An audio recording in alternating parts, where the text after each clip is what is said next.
میں نے کہا، تم میں اور ہم میں بہت فرق ہے. ہم جب کچھ اگلوانے یا منوانے پر اتر آئیں گے نا تو دربار سنگھ کو نانی یاد آ جائے گی. ویسے بھی اب وہ ہمارے سامنے ننگا ہو چکا ہے. میرا خیال ہے تمہاری بات ماننے میں زیادہ پس و پیش نہیں کرے گا. میں نے سفیر احمد کو سمجھا بجھا کر اس کمرے میں بھیج دیا جہاں دربار سنگھ پٹے ہوئے مرغے کی طرح لہو لہان بیٹھا تھا. سفیر احمد نے اندر جا کر زری گل اور بوٹا کو باہر بھیج دیا اور اندر سے کنڈی چڑھا لی. میں نے دروازے سے کان لگا دیے.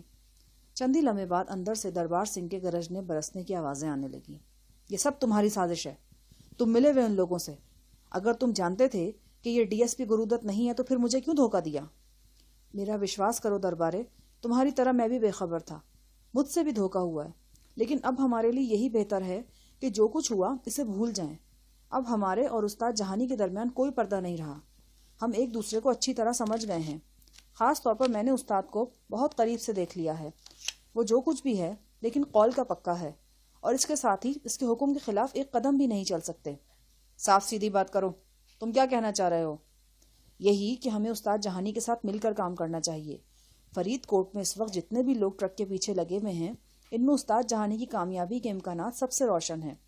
وہ اس معاملے میں شروع سے ملوث ہے اور ہر اونچ نیچ کو سمجھتا ہے. یہ بھی ممکن ہے کہ ٹرک اس وقت بھی جہانی کے ساتھیوں کی تحویل میں ہو. کچھ دیر کمرے میں خاموشی طاری رہی. پھر دربار سنگھ کی مدھم آواز ابھری، لیکن اس بات کی کیا گارنٹی ہے کہ مطلب نکل جانے پر استاد ہمیں ہری جھنڈی نہیں دکھا دے گا؟ بھائی میں نے تمہیں کہا ہے نا کہ وہ وچن کا پکا شخص ہے. مجھے پورا وشواس ہے کہ اگر ہماری نیتیں ٹھیک رہیں تو ہم اس سے ضرور فائدہ اٹھائیں گے. فائدے سے تمہارا کیا مطلب ہے؟ کیا وہ ہمارا حصہ وغیرہ مقرر کر دے گا؟ ضرور کر دے گا. اس بارے میں اس سے کھل کر بات کر لیتے ہیں. گفتگو میں سوچ بچار کا مختصر وقفہ آیا. پھر انسپکٹر کی آواز دوبارہ ابھری. اس نے اپنا لہجہ کچھ اور دھیما کر لیا تھا. میرے پاس کچھ ایسی اطلاعات ہیں جو ٹرک کی تلاش میں بے حد مفید ثابت ہو سکتی ہیں. اگر استاد جہانی سے ہمارا معاملہ طے ہو جاتا ہے تو پھر میں اسے ان معلومات میں شریک کر سکتا ہوں. جو گفتگو کی نوعیت خاص ہو رہی تھی آوازیں دھیمی ہوتی جا رہی تھیں، حتیٰ کہ بند دروازے کے پیچھے صرف خسر پھسر سنائی دینے لگی. میں دروازے سے ہٹ کر زری گل اور بوٹا سنگھ کے پاس آ گیا. ان دونوں کے ساتھ آنے والا نوجوان باغیچے کی گھاس پر بیٹھا ہوا تھا. زری اور بوٹا یہ جاننے کے لیے بے قرار نظر آتے تھے کہ 20-22 روز پہلے میں انہیں سیرامک فیکٹریز میں چھوڑ کر اچانک کہاں چلا گیا تھا. بھائیوں، یہ آرام سے بیٹھ کر کرنے والی باتیں ہیں. میں سب کچھ تمہارے گوش گزار کر دوں گا، لیکن کچھ دیر چھری تلے سانس تو لو. اگر آپ نے نہیں بتانا تو ہم سے ہی پوچھ لیں کہ ہم پر کیا بیتی. اگر جلدی ہے تو بڑے شوق سے بتا سکتے ہو. خوچے جلدی تو واقعی ہے. آپ کے پاؤں میں چکر ہے. تھوڑی دیر کے لیے ملتا ہے پھر کہیں نکل جاتا ہے. کیا معلوم ابھی پھر غائب ہو جائے اور ہم منہ تکتا رہ جائے. ہاں تو پھر کہو نا کیا بات ہے. آپ کے جانے کے بعد ہمارا جان ایک دم مصیبت میں آ گیا، بالکل جیسے فلم دولت اور دنیا میں وحید مراد کے ساتھ ہوتا ہے. بابو لیاقت صاحب کے ایک مخبر نے بتایا کہ شنکر اور اس کا گنڈا لوگ سخت غصے میں ہیں اور بابو کی فیکٹری کو گھیرے میں لینے والا ہے. بابو صاحب بڑا ہوشیار آدمی ہے، خطرے کو 10 کوس دور سے دیکھ لیتا ہے. اس نے شہر میں 2-3 جگہ فون کیا اور اپنے خاص آدمیوں سے بولا کہ وہ لوگ چند دن کے لیے روپوش ہو جائیں. اس کے بعد فیکٹری میں موجود سب لوگ ایک بہت بڑی لاری میں بیٹھ گیا. شنکر کا وہ تمام ساتھی بھی لاری میں بٹھا لیا گیا جنہیں آپ شنکر کے ٹھکانے سے پکڑ کے لایا تھا. اس کے بعد کا بات آپ کو برادر بوٹا سنگھ بتائے گا، کیونکہ جو کچھ بھی کیا اسی نے کیا. بات کوئی زیادہ لمبی نہیں ہے جی، بس جری گل بڑھا چڑھا کر بتا رہا ہے. جب مجھ کو پتا چلا کہ بابو لیاقت کو کسی خفیہ ٹھکانے کی لوڑ ہے تو میں نے ان سے کہا کہ میں آپ کو اپنے ٹھکانے پر لے جاتا ہوں. ہم لاری میں بیٹھے اور سیدھے ڈوگر گاؤں پہنچ گئے. یہ جگہ فرید کوٹ سے 15-20 میل فجلکا کی طرف ہے. یہاں ہمارے سردار لاسی کا بڑا محفوظ ٹھکانہ ہے. دریا کا کنارہ ہے، چاروں طرف بڑے گھنے درخت ہیں. عام بندہ دن دہاڑے بھی اس طرف آتے ہوئے گھبراتا ہے. رات کی تو بات ہی اور ہے. یہاں ایک پرانا ڈاک بنگلہ تھا، دریا کے کٹاؤ میں آ کر بالکل تباہ برباد ہو چکا ہے. اس بنگلے کے نیچے لمبا چوڑا تہخانہ ہے. یہ تہخانہ مدت سے ویران پڑا تھا. اندر سانپوں اور چمگادڑوں نے ڈیرے ڈال رکھے تھے. 1 برس پہلے سردار لالی نے یہ تہخانہ صاف کروایا تھا. اس وقت سے ہم کبھی کبھی اس جگہ کو اپنے کام میں لے آتے ہیں. میں نے بابو لیاقت صاحب کو لے کر سیدھا اس بنگلے میں چلا گیا. بعد میں نے سردار لالی سے اس بات کی آگیا لی کہ بابو جی اور اس کے ساتھی چند ہفتے وہاں بسیرا کر لیں. آج کل ہم اسی ٹھکانے پر ہیں. 5-6 روز پہلے ہم کو پتا چلا کہ عشرت فارم میں ہونے والے قتل کی تفتیش میں بابو صاحب کی ماتا کو بٹھا لیا گیا ہے اور ان پر سختی کی جا رہی ہے۔ میں نے بابو صاحب سے کہا کہ اگر ان کا حکم ہو تو ہم اس انسپیکٹر کی طبیعت ستھری کر دیتے ہیں۔ انہوں نے انکار کر دیا کہ وہ کوئی غلط شلت کام نہیں کرنا چاہتے، لیکن ہم دیکھ رہے تھے کہ ماں کی مصیبت پر ان کا دل خون کے آنسو رو رہا ہے۔ میں نے جری گل سے مشورہ کیا اور ہم دونوں انسپیکٹر دربار سنگھ سے 2 ہاتھ کرنے نکل کھڑے ہوئے۔ 4-5 روز سے ہم اچھے موقع کی تلاش میں تھے۔ آخر آج یہ موقع مل گیا۔ ہم تھانے سے ہی دربار سنگھ کے پیچھے تھے۔ پہلے ہم نے اس کوٹھی کا جائزہ لیا، پھر اچھی طرح وشواس کر کے کہ کام بن سکتا ہے ہم اندر گھس آئے۔ میں نے پوچھا، ارجمن بانو بھی تمہارے ساتھ فیکٹری سے گئی تھی؟ بوٹا سے پہلے زری گل بول اٹھا، بالکل جناب، وہ بھی ساتھ ہے۔ نے میڈم صاحبہ کا بہت خیال رکھا ہے جی۔ میڈم صاحبہ بہت پریشان تھا، رات دن روتا رہتا تھا، سوتے میں چیخ مار کر اٹھ بیٹھتا تھا اور کہتا تھا بچاؤ بچاؤ۔ دراصل جی اس کے دل پر اس حبشی بونے کا خوف بیٹھ گیا ہے جو اس کے کندھے پر سوار تھا۔ کئی دن تو وہ بخار میں تپتا رہا، اب بخار اترا تو بالکل پیلا پڑ گیا ہے، بہت کمزوری محسوس کرتا ہے۔ کیا بات ہے، خوبصورت عورتوں کی طبیعت کے بارے میں تمہیں بڑی اطلاع رہتی ہے؟ میں نے کہا۔ اس کے چہرے پر رنگ سا لہرا گیا۔ وہ سنبھل کر بولا، دراصل جی میڈم صاحبہ ہندو سے مسلمان ہوا ہے، ابھی پکا مسلمان تو نہیں ہے نا، کیا پتہ وہ پھر کافری کی طرف چلا جائے۔ ایسے بندے کا دلجوئی کرنا تو بہت ضروری ہوتا ہے۔ ویسے ایک بات ہے، وہ آپ کو بڑا یاد کرتا ہے، دن رات یہی کہتا ہے، استاد جہانی صاحب کہاں گیا، اس کے بغیر ہم کسی کام کا نہیں۔ ایک دن ہم نے پوچھا، استاد جہانی کے بغیر تم کسی کام کا کیوں نہیں؟ وہ بولا، اس لیے کہ ام کو سائیں صاحب نے فرمایا ہے ہمارا جینا مرنا اب استاد جہانی کے ساتھ ہے۔ ہماری گفتگو کے دوران ہی سفیر احمد اور انسپیکٹر دربار سنگھ کمرے سے باہر نکل آئے۔ سفیر احمد مجھے صحن کے ایک گوشے میں لے گیا۔ اس نے کہا، جہانی صاحب بات بن گئی ہے، انسپیکٹر کہتا ہے کہ وہ صبح تک بابو لیاقت صاحب کی والدہ کو رہا کر دے گا۔ اس کے علاوہ 1-2 روز میں وہ سارے افراد بھی چھوڑ دیے جائیں گے جنہیں شعبے میں پکڑا گیا ہے۔ آئندہ بھی وہ ہر طرح کا تعاون کرنے کے لیے تیار ہے، لیکن اس تعاون کے لیے وہ صلہ مانگتا ہے۔ وہ چاہتا ہے کہ اس سے 2 ٹوک بات کر لی جائے اور برآمد ہونے والے مال میں اس کا حصہ مقرر کر دیا جائے۔ میں دل ہی دل میں مسکرا دیا۔ دولت کی ہوس نے اچھے بھلے ذہنوں کو مفلوج کر رکھا تھا۔ پتہ نہیں کتنے لوگ تھے جنہوں نے اندیکھی دولت میں اپنے اپنے حصے مقرر کیے ہوئے تھے۔ نہ انہوں نے ابھی تک ٹرک کو دیکھا تھا اور نہ ہی اس میں لدے ہوئے صندوق۔ بس وہ اتنا جانتے تھے کہ اس ٹرک میں بے انتہا دولت ہے اور اس دولت کا کوئی حقیقی وارث نہیں۔ بس وہ سب کے سب اس کے حقدار بنے ہوئے تھے اور ایک دوسرے کو گرا کر آگے بڑھنے کی کوششوں میں مصروف تھے۔ افراہیم، ارجمن، قادر زمان، شنکر، مہاراج رتن سنگھ، نمبردار عشرت، انسپیکٹر دربار سنگھ، یہ صرف چند نام تھے جو میرے علم میں تھے۔ ان افراد کی فہرست بہت طویل تھی جو میری نگاہوں سے اوجھل تھے، لیکن جو باولے کتوں کی طرح فرید کوٹ کی گلیوں میں چکرا رہے تھے اور گمشدہ ٹرک کو ڈھونڈتے پھر رہے تھے۔ میں نے سفیر احمد سے کہا، میرے لیے تو انسپیکٹر دربار سنگھ اجنبی ہے۔ اگر تم سمجھتے ہو کہ اس کی زبان پر وہی ہے جو اس کے دل میں ہے تو پھر اس سے بات کر لو۔ وہ 2 دن کے اندر اندر تمام گرفتار شدہ افراد کو رہا کر دے اور اپنی تفتیشی توپ کا رخ ہماری طرف سے موڑ دے، اس کے بعد ہم اس سے معاملہ طے کر لیں گے۔ سفیر احمد نے کہا، اس کی باتوں سے تو اندازہ ہوتا ہے کہ اس کے پاس کسی حوالے سے کچھ اہم اطلاعات ہیں جو اس نے اب تک چھپا رکھی ہیں۔ وہ کہتا ہے معاملہ طے ہو جائے تو وہ ہمیں ان اطلاعات سے آگاہ کر دے گا۔ میں نے سگریٹ سلگاتے ہوئے کہا، سچی بات یہ ہے سفیر احمد کہ میں اتنی جلدی انسپیکٹر دربار سنگھ پر اعتبار نہیں کر سکتا۔ وہ ایک خراٹ شخص ہے اور میرا خیال ہے یہ بات تم بھی اچھی طرح جانتے ہو۔ تو پھر کیا کیا جائے؟ یہ تمہارے سوچنے کی بات ہے، لیکن اتنی بات میری سمجھ میں بھی آ رہی ہے کہ انسپیکٹر کو اتنی جلدی یہاں سے جانے کی آزادی نہیں ملنی چاہیے۔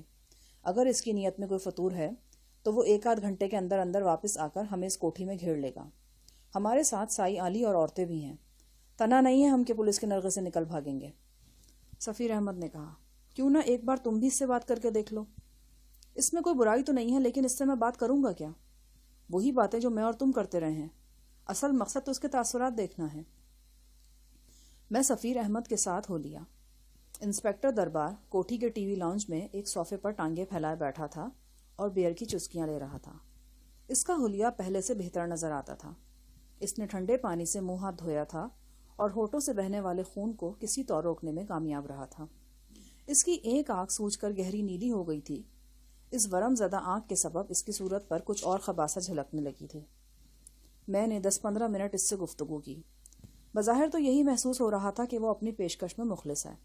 اس کا کہنا تھا کہ خیر سگالی کے طور پر وہ بابو لیاقت کی والدہ سمیت تمام متعلقہ حوالاتیوں کو رہا کر دیتا ہے اور تفتیش کا رخ ایسی سمت میں موڑ دیتا ہے کہ بابو اور اس کے ساتھیوں کے لیے مشکلات کم سے کم ہو جائیں۔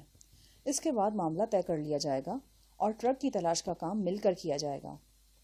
تاہم باتوں کے دوران کہیں کہیں اس کے منہ سے ایسی باتیں بھی نکلیں جنہوں نے مجھے شک میں ڈال دیا، مثلاً یہ کہ باہر مطلع ابر آلود تھا اور ہلکی ہلکی بارش ہو رہی تھی، اس کے باوجود وہ فی الفور یہاں سے نکلنا چاہ رہا تھا۔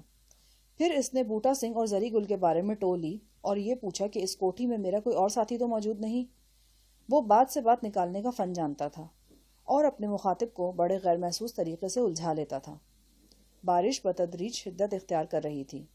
میں نے اس موقع سے فائدہ اٹھاتے ہوئے کہا، دربار سنگھ، تمہارے پاس کھلی جیپ ہے، میرا خیال ہے 2-3 گھنٹے یہیں آرام کر لو، صبح سویرے نکل جانا۔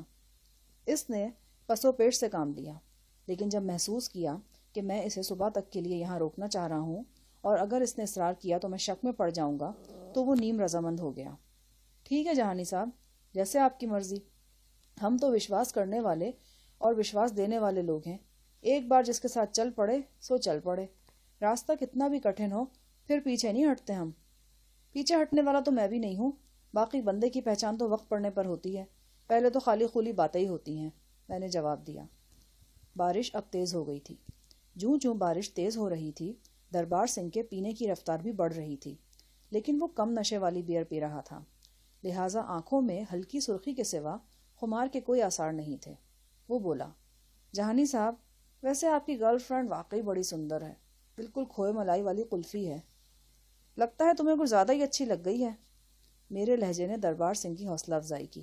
دانت نکال کر وہ بولا، چیز ہی ایسی ماری ہے آپ نے، جو دیکھے گا کلیجہ پکڑ لے گا، داد دینی پڑتی آپ کی نظر کی۔ اس انداز میں اس شے کی تعریف کی جاتی ہے جسے للچائی نظروں سے دیکھا جاتا ہے اور دل میں خوشی ہوتی ہے کہ یہ چیز ہمیں مل جائے یا ہمیں دے دی جائے۔ نشا کو دیکھ کر دربار سنگھ کی آنکھوں سے پہلے بھی رال ٹپکی تھی، لیکن تب اس کے لیے وہ ڈی ایس پی گرو دت کی محبوبہ تھی، اس لیے وہ زیادہ کھل کر نہیں بولا تھا۔ میں نے اس کی منشا سمجھتے ہوئے کہا، بھائی گرل فرینڈ تو وہ میری ہے، لیکن ایسی بھی نہیں کہ جو اس کی طرف دیکھے میں اس کی آنکھیں ہی نکال دوں۔ تم اسے جی بھر کے دیکھ سکتے ہو، اس کی تعریف کر سکتے ہو، بلکہ تعریفوں کے پل باندھ سکتے ہو۔ اگر وہ تمہاری تعریفوں کا عملی شکریہ ادا کرنا چاہے تو بھئی ہم پیچھے بھی ہٹ سکتے ہیں، یہ گرل فرینڈز قسم کی چیز ہی ایسے کاموں کے لیے ہوتی ہے۔ دربار سنگھ مسکرایا تو اس کی سوجی ہوئی آنکھ بالکل بند ہو گئی۔ خباثت بھرے لہجے میں بولا، ویسے آپ آدمی دلچسپ ہیں، اپنے ہی قبیلے کے لگتے ہیں۔ قبیلے دو ہی ہیں بھائی، ایک وہ جو زندگی کو پرسکون بنانا چاہتے ہیں اور ہر قسم کی لذت سے منہ موڑے بیٹھے ہیں، دوسرے وہ جن کے نزدیک سکون موت کا دوسرا نام ہے۔ وہ زندگی کو زندگی سمجھ کر گزارتے ہیں، تکلیفیں جھیلتے ہیں اور خوشیاں بھی سمیٹتے ہیں، اور سچ بات یہ ہے انہی لوگوں کو جینے کا حق ہے جو کسی دھندلے خواب کے لیے زندگی کو ضائع نہیں کرتے۔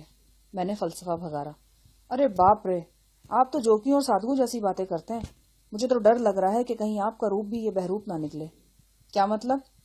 یہی کہ پہلے آپ ڈی ایس پی گرو دت تھے، پھر پتا چلا کہ آپ گرو دت نہیں استاد جہانی ہیں، ابھی تھوڑی دیر بعد پتا چلے کہ آپ استاد جہانی بھی نہیں، بڑے گردوارے کی کوئی پہنچی ہوئی ہستی ہیں۔ کچھ دیر انسپکٹر دربار سنگھ سے ہلکی پھلکی گفتگو جاری رہی، پھر سفیر احمد نے آ کر دربار سنگھ کو بتایا کہ اس کا بستر لگا دیا گیا ہے، اگر وہ آرام کرنا چاہے تو اپنے کمرے میں جا سکتا ہے۔ اچھا جہانی صاحب، اب آگیا دو، باتیں تو اب ہوتی رہیں گی اور لمبی چوڑی ملاقاتیں بھی۔ وہ اٹھا تو بے ساختہ اس کے منہ سے کرہا نکل گئی، ساتھ ہی اس کا ہاتھ دائیں کولے پر چلا گیا۔ یہ وہی کولا تھا جس پر زری گل نے زوردار ٹانگ جمائی تھی۔ دربار سنگھ، جو کچھ بھی یہاں ہوا اتفاقاً ہوا، اور اس کا ثبوت یہ ہے کہ سفیر احمد کو بھی چوٹیں آئی ہیں۔ بہرحال مجھے اس پر افسوس ہے، میں صبح اپنے ساتھیوں سے کہوں گا کہ وہ تم سے معافی مانگے۔ وہ خوش دلی سے بولا، معافی ہے جہانی صاحب، جب ایک ساتھ چلنا ہو تو دل و دماغ کھلا رکھنا پڑتا ہے۔ ہم روز 3-4 بندوں کی چمڑی ادھیڑ کر سوتے ہیں، آج خود کو تھوڑی سی پھیٹی لگ گئی تو کون سی قیامت آ گئی؟ اور پھر دیکھیں جی، میں نے بھی تو بے خبری میں آپ کے خلاف آپ ہی کے سامنے الٹی سیدھی باتیں کہی ہیں، لہٰذا سمجھیں کہ حساب برابر ہو گیا۔ اچھا جی، باقی گل بات کل ہوگی۔ آئے رب رکھا جی۔ انسپکٹر سونے کے لیے بالائی کمرے میں چلا گیا تو میں صوفے پر ہی لیٹ کر سگریٹ پھونکنے لگا۔ کافی گہرا شخص تھا انسپکٹر دربار سنگھ، ابھی تک میں اس کے ذہن میں نہیں جھانک سکا تھا۔ بہرحال یہ بات طے تھی کہ آج کی شب اسے اپنا مہمان رکھ کر ہم نے دانش مندی کا ثبوت دیا ہے۔ عین ممکن تھا کہ وہ کل صبح تک ٹھنڈے دل سے سوچے اور اس کی نیت میں کوئی خرابی ہے تو ٹھیک ہو جائے، لیکن اگر خرابی ٹھیک نہ ہوئی تو پھر کیا ہوگا؟ یہ کافی اہم سوال تھا۔ اگر وہ ہمارے خلاف کوئی اقدام کرنے کا فیصلہ کرتا تو میرے خیال میں اس کی دو ہی صورتیں ہو سکتی تھیں۔ پہلی تو یہ کہ وہ پولیس فورس جمع کر کے اس کوٹھی پر آئے اور ہمیں پکڑ کر باقاعدہ گرفتاری ڈال دے۔ اس کے بعد ہم سے عشرت فام قتل کیس اور دوسرے الزامات کے سلسلے میں پوچھ گچھ شروع کر دی جائے۔ لیکن اس کام سے دربار سنگھ جو زیادہ سے زیادہ فائدہ حاصل کر سکتا تھا وہ شاباشی یا ترقی تھی۔ دربار سنگھ کی نگاہیں اس سے بہت آگے دیکھ رہی تھیں۔ وہ ٹرک پر لدے زر و جواہر تک رسائی حاصل کرنا چاہتا تھا، لہٰذا اس بات کا قوی امکان تھا کہ وہ ہم پر باقاعدہ ہاتھ نہ ڈالے۔ دوسری صورت یہ ہو سکتی تھی کہ وہ ہم پر قابو پانے کے لیے ذاتی ذرائع استعمال کرے۔ اس جیسے شخص کے لیے مشکل نہیں تھا کہ 10-20 مسلح گنڈے جمع کر لے یا اپنے ہم پیالہ اور ہم نوالا ساتھیوں کے تعاون سے ہم پر چڑھ دوڑے۔ وہ ہمیں اپنی ذاتی تحویل میں رکھ کر ہم سے پوچھ گچھ کر سکتا تھا اور مجبور کر سکتا تھا کہ ہم ٹرک کی تلاش میں اس کی مدد کریں۔ اچانک مجھے خیالوں سے چونکنا پڑا۔ کوٹھی کے شمالی حصے سے چیخو پکار سنائی دی۔ چیخنے والی خواتین تھیں اور یقیناً غزالہ اور نشا تھیں۔ میں اٹھا اور ایک طویل راہداری سے گزر کر اس خوابگاہ کے سامنے پہنچا جو غزالہ اور نشا کے لیے مخصوص تھی۔ وہ دونوں مجھے خوابگاہ سے باہر نظر آئیں۔ موسلادھار بارش کی پرواہ کیے بغیر وہ صحن میں کھڑی تھیں اور خوابگاہ کے کھلے دروازے کی طرف اشارہ کر رہی تھیں۔ مجھے خوابگاہ کے اندر سے دھما چوکڑی کی آوازیں آئیں۔ پھر کوئی توپ کے گولے کی مانند دروازے سے نکلا اور صحن کی طرف بھاگا۔ وہ زریں گل تھا۔ میں نے اس کی صرف ایک جھلک دیکھی۔ شلوار کے اوپر اس کا بالائی جسم ننگا تھا۔ زری گل کے پیچھے ہی پیچھے سائیں علی خوابگاہ سے برآمد ہوا۔ اس کے ہاتھ میں ایک لمبی آہنی راڈ تھی۔ یہ وہ بار تھی جو ویٹ لفٹنگ میں پلیٹوں کے درمیان استعمال ہوتی ہے۔ سائیں علی نے یہ بار دونوں ہاتھوں میں تھام کر سر سے بلند کر رکھی تھی۔ انداز ایسا ہی تھا کہ زری گل کے نزدیک پہنچتے اس کا کھوپڑا توڑ دے گا۔ ایک سیکنڈ میں ان دونوں نے وسیع صحن عبور کیا اور کوٹھی کے سامنے والے حصے کی طرف چلے گئے۔ میں بھاگتا ہوا ان کے پیچھے گیا۔ بارش کی بوچھاڑ نے ایک لمحے میں مجھے شرابور کر دیا۔ کوٹھی کے سامنے والے حصے میں پہنچا تو مجھے بوٹا سنگھ نظر آیا۔ وہ بڑی حیرانی سے سیڑھیوں کی طرف دیکھ رہا تھا۔ مجھے اندازہ ہوا کہ سائیں علی اور زری گل اوپر چلے گئے ہیں۔ میں بھی دو زینے پھلانگتا چھت کی طرف لپکا۔ پہلی منزل کے دروازے پر میرا ٹکراؤ دربار سنگھ سے ہوا۔ اس نے پگڑی اتار رکھی تھی، غالباً بستر سے نکلا تھا۔ کیا ہوا؟ کیا بات ہے؟ اس نے گھبرا کر پوچھا۔ میں جواب دیے بغیر آگے بڑھ گیا۔ چھت پر پہنچا تو مذائقہ خیز منظر نظر آیا۔ سائیں علی اور زری گل میں زبردست کشمکش ہو رہی تھی۔ زری گل جھکائیاں دے دے کر سائیں علی کی زد سے نکل رہا تھا اور سائیں اسے گھیرنے کے لیے ایڑی چوٹی کا زور لگا رہا تھا۔ پھر زری گل پھرتی کا مظاہرہ کر کے برساتی پر چڑھ گیا۔ سائیں علی نے بھی ایک لمحے کی تاخیر نہیں کی اور برساتی پر پہنچ گیا۔ برساتی پر سے زری گل کا پاؤں پھسلا اور وہ ہاتھ پاؤں چلاتا نشیب میں گر گیا۔ یہ کوٹھی کا پچھواڑا تھا۔ پہلے تو میں یہ سمجھا کہ وہ سیدھا پختہ سڑک پر گرے گا اور گرتے کے ساتھ ہی عدم آباد پہنچ جائے گا، لیکن پھر میری ڈھارس بندھی۔ زری گل راستے میں ہی کہیں اٹک گیا تھا۔ میں نے غور سے دیکھا، یہ ایک گیلری کی چھت تھی جو بالکنی کی چھت سے قریباً 15 فٹ کی گہرائی پر تھی۔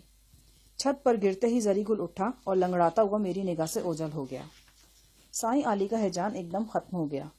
وہ برساتی کے کنارے کھڑا قہقہے لگانے لگا۔ اس کا انداز تمسخر اڑانے والا تھا۔ چند لمحے بعد اس نے آہنی بار ایک طرف پھینک دی اور خود بھی برساتی کی چھت سے گیلری کی چھت پر چھلانگ لگا دی۔ لمبے بالوں اور کھلی آستینوں والے لبادے کے ساتھ اس کا برساتی سے گیلری پر چھلانگ لگانا بڑا آسیب زدہ منظر تھا۔ گیلری کی چھت پر پہنچنے سے پہلے وہ کسی چیز سے ٹکرایا یا شاید جھول سا گیا۔ پھر پٹاخ کی آواز آئی اور وہ گیلری کی چھت پر گرا۔ جیسا کہ بعد میں پتا چلا، اسے گھٹنوں پر معمولی چوٹ آئی تھی، لیکن اپنی وجدانی کیفیت میں اس نے چوٹ کی پرواہ نہیں کی۔ میں نے اندازہ لگایا کہ پٹاخ کی آواز کوئی تار ٹوٹنے کی تھی۔ ظاہر ہے وہ بجلی کا تار نہیں تھا، ورنہ سائیں علی کو نقصان پہنچتا یا کم از کم چنگاری چھوٹتی نظر آتی۔ سائیں علی کچھ دیر گیلری کی چھت پر کھڑا حق ہو کے نعرے لگاتا رہا، پھر زینے تلاش کر کے نیچے اتر گیا۔ سفیر احمد اور دربار سنگھ کے علاوہ گھر کے 2 ملازم بھی چھت پر پہنچ گئے۔ وہ سب پرتجسس نظروں سے گیلری کی چھت کی طرف دیکھ رہے تھے اور بارش میں بھیگ رہے تھے۔ میں نے انہیں بتایا کہ زری گل اور سائیں علی دونوں نیچے چلے گئے ہیں۔ زری گل کو میں نے بیرونی گیٹ سے باہر نکلتے دیکھ لیا تھا، اس لیے مجھے اطمینان تھا کہ وہ سائیں علی کی پہنچ سے دور ہو گیا ہے۔ ہم بڑی سیڑھیوں سے نیچے اترے اور سائیں کو ڈھونڈنا شروع کیا۔ غزالہ نے بتایا کہ سائیں اپنے کمرے میں واپس پہنچ گیا ہے اور چادر اوڑھ کر سکون سے لیٹا ہے۔ دربار سنگھ بہت حیران تھا۔ کون ہے یہ ملنگ؟ مجھے تو بڑا خطرناک شخص لگا ہے۔ سفیر احمد نے کہا، یہ پیر و مرشد ہیں، میں نے تمہیں ایک بار بتایا بھی تھا، بمبئی میں ان سے ملاقات ہوئی تھی، سائیں علی نام ہے ان کا۔ انسپیکٹر دربار سنگھ کو جیسے کچھ یاد آ گیا۔ یہ وہی ہیں جن کے پاس ایکٹریسیں آتی ہیں، ان کے ہاتھ پاؤں دباتی ہیں اور اپنے ہاتھ سے کھانا کھلاتی ہیں؟ صرف ایکٹریس اور ایکٹر ہی نہیں، بڑے بڑے فنکار شہر کے جانے پہچانے لوگ ان کی چوکھٹ پر حاضری دیتے ہیں اور ان کے چرن چھونا اپنے لیے اعزاز سمجھتے ہیں۔ سفیر بولا۔ انسپیکٹر دربار سنگھ اب قطرے مروب نظر آنے لگا تھا، تاہم اس کے چہرے پر الجھن اب بھی باقی تھی۔ لیکن سائیں صاحب اتنے غصے میں کیوں گئے تھے؟ اس موٹے کے پیچھے تو وہ یوں بھاگ رہے تھے جیسے اسے مار کے چھوڑیں گے۔ غزالہ اور نشا دور برآمدے میں کھڑی تھیں اور سنگین صورتحال کے باوجود مسکرا رہی تھیں۔ مجھے شک ہوا کہ وہ اصل بات سے آگاہ ہیں۔ میں انسپیکٹر اور سفیر وغیرہ کو مصروف گفتگو چھوڑ کر ان کے پاس پہنچا۔ غزالہ نے سنجیدہ ہوتے ہوئے کہا، ہمیں بہت ڈر لگ رہا ہے، اب ہم اس بیڈ روم میں نہیں سوئیں گی۔ یہ سائیں علی بہت خطرناک شخص ہے، پتہ نہیں کس وقت کیا کر دیں۔ اس نے تمہیں کچھ کہا ہے؟ میں نے غزالہ اور نشا سے پوچھا۔ ابھی تو صرف اتنا کیا ہے کہ ہمارے بیڈ روم میں گھسا اور ہماری نیند برباد کی۔ اس کے بعد کیا کرے اور کیا نہ کرے کچھ کہا نہیں جا سکتا۔ 2 قدم کے فاصلے پر تو اس کا کمرہ ہے، اس کے خراٹے تک ہمیں یہاں تک سنائی دیتے ہیں۔ لیکن ہوا کیا تھا؟ میں نے پوچھا۔ غزالہ بولی، ہمیں تو کچھ خبر نہیں، ہم سونے کی تیاری کر رہی تھیں، اچانک سائیں علی کی آواز آئی۔ وہ کھڑکی کے عین سامنے آپ کے پٹھان ساتھی سے جھگڑ رہا تھا۔ قمیص کا کوئی چکر تھا، کہہ رہا تھا کہ اس نے اس رنگ کی قمیص کیوں پہنی ہے۔ پھر وہ ایک دم مشتعل ہو گیا، پٹھان کو مارنے کے لیے بھاگا۔ اس سامنے والے برآمدے میں وہ کچھ دیر آگے پیچھے بھاگتے رہے، پھر آپ کا پٹھان ساتھی جان بچانے کے لیے ہمارے بیڈ روم کی طرف آ گیا۔ پتہ نہیں اس کی خوش قسمتی تھی کہ ہمارے بیڈ روم کی ایک کھڑکی کھلی ہوئی تھی، اس نے کھڑکی کو دھکا دیا اور اندر آ گیا۔ لیکن اس سے پہلے کہ وہ کھڑکی بند کرتا، سائیں بھی کسی چھلاوے کی مانند اندر گھس آیا۔ بڑا خطرناک نظر آ رہا تھا وہ، آنکھیں انگاروں کی طرح دہک رہی تھیں۔ مجھے تو لگتا ہے کہ وہ خان کو مارنا نہیں، صرف ڈرانا چاہتا تھا۔ اگر وہ مارنا چاہتا تو مختصر سے بیڈ روم میں ایک نہ ایک ضرب خان کو ضرور لگتی، اور اس آہنی راڈ کی ایک ضرب بھی بہت تھی۔ ہم چیختی چلاتی بیڈ روم سے باہر نکل آئیں۔ باہر نکل کر میں نے دیکھا کہ خان نے اپنی زرد قمیض اتار پھینکی ہے، لیکن سائیں علی نے پھر بھی اس کا پیچھا نہیں چھوڑا۔ جھپٹ جھپٹ کر وہ اسے مارنے کی کوشش کرتا تھا۔ آخر وہ دونوں آگے پیچھے بھاگتے ہوئے باہر نکل گئے۔ نشا نے بیڈ روم کا دروازہ کھول کر مجھے اندر کا نقشہ دکھایا۔ کافی نقصان ہوا تھا۔ ایک قد آدم آئینہ ٹوٹ گیا تھا، کارنس پر رکھے ہوئے ڈیکوریشن پیس چکنا چور ہو گئے تھے۔ آہنی بار کی ایک بھرپور ضرب نے الماری کا پلائی ووڈ ڈور برباد کر دیا تھا۔ ایک کونے میں زری گل کا وہ زرد کرتا پڑا تھا جو اس نے سائیں کی مار سے بچنے کے لیے اتار پھینکا تھا۔ زری گل کی حیت قضائی یاد کر کے مجھے ہنسی آ گئی۔ میرے خیال میں غلطی زری گل کی ہی تھی۔ اس کے ساتھ ایسا ہی ایک واقعہ بابو لیاقت کی فیکٹری میں بھی ہو چکا تھا۔ زری گل کی یہی زرد قمیض دیکھ کر سائیں علی آپے سے باہر ہو گیا تھا اور اسے بمشکل سنبھالا گیا تھا۔ اس وقت میں نے زری کو بتایا تھا کہ سائیں علی زرد رنگ دیکھ کر اشتعال میں آ جاتا ہے، لہٰذا وہ آئندہ احتیاط کرے۔ غالباً زری گل کے ذہن سے یہ بات نکل گئی تھی اور نتیجے کے طور پر اسے موسلا دھار بارش میں اچھی بھلی ورزش کرنی پڑی تھی۔ یہ ورزش بے حد سنگین بھی ثابت ہو سکتی تھی۔ اگر زری گل برساتی کی چھت سے پھسلنے کے بعد سر کے بل گیلری میں گرتا اور منکا توڑوا بیٹھتا تو۔ بیڈ روم کی روشنی میں نے غزالہ کو دیکھا اور بے اختیار دوسری بار دیکھنے پر مجبور ہوا۔ بارش میں بھیگنے کے بعد اس کا ہلکا پھلکا لباس جسم کا حصہ بن گیا تھا۔ لمبے گیسو گردن اور چہرے سے چپکے ہوئے تھے۔ دوپٹہ اس کے سر پہ تھا، لیکن اس کا ہونا یا نہ ہونا برابر تھا۔ مرد کی نگاہ کو سرگرم عمل دیکھ کر عورت کی چھٹی حس بڑی تیزی سے کام کرتی ہے۔ میری آنکھوں کی صرف ایک غیر ضروری جنبش نے غزالہ کو سمٹنے پر مجبور کر دیا۔ وہ غیر محسوس طور پر نشا کی اوٹ میں ہو گئی۔ اس کا یہ انداز دیکھ کر کئی برس پہلے کی غزالہ میرے تصور میں آن کھڑی ہوئی۔ ایسی ہی بارشوں میں اپنے گھر کی بوسیدہ چھت پر کھڑے ہو کر غزالہ کے خوشنما صحن میں جھانکا کرتا تھا۔ اس وقت وہ بہت چھریرے بدن کی مالک تھی، لیکن اس کے بال ایسے ہی لمبے تھے اور اس کے سرخ رخساروں پر ایسے ہی دیپ جلتے تھے۔ میں ان شعلوں پر لب رکھنے کو کتنا ترستا تھا اور میری انگلیاں ان ریشمی بالوں میں سرسرانے کو کیسے مچلا کرتی تھیں۔ آج یہ سب کچھ میری دسترس میں تھا، لیکن میرے دل میں ایک ایسی گرہ پڑ چکی تھی جو کھولے نہیں کھلتی تھی۔ میں سب کچھ جانتے بوجھتے بھی مجبور تھا۔ رات کے 12 بج چکے تھے۔ بارش کا زور کم ہو گیا تھا لیکن وہ رکی نہیں تھی۔ کچھ دیر بعد زری گل بھی واپس آ گیا۔ اس نے اپنی اور سائیں علی کی زبردست بھاگ دوڑ کے بارے میں وہی کچھ بتایا جو اس سے پہلے غزالہ ہمیں بتا چکی تھی۔ سائیں علی کے اشتعال کا سبب وہی زرد قمیض بنی تھی جو اس سے پہلے بھی ایک دفعہ سائیں کو بھڑکا چکی تھی۔ میں نے سفیر احمد سے مشورے کے بعد فیصلہ کیا کہ زری گل بیرونی گیٹ پر پہرا دے گا، جبکہ بوٹا سنگھ اور ادریس نامی ایک ملازم بالائی منزل پر موجود رہیں گے۔ سفیر چاہتا تھا کہ صبح تک ہر طرح کی خیریت رہے۔ الگ صبح دربار سنگھ کے یہاں سے جاتے ہی وہ ہم کو اپنے ایک دوست کے گھر منتقل کر سکتا تھا۔ اگر انسپکٹر دربار سنگھ تھانے واپس پہنچ کر کوئی چکر چلانے کی کوشش کرتا بھی تو ہم اسے اس کوٹھی میں نہ ملتے۔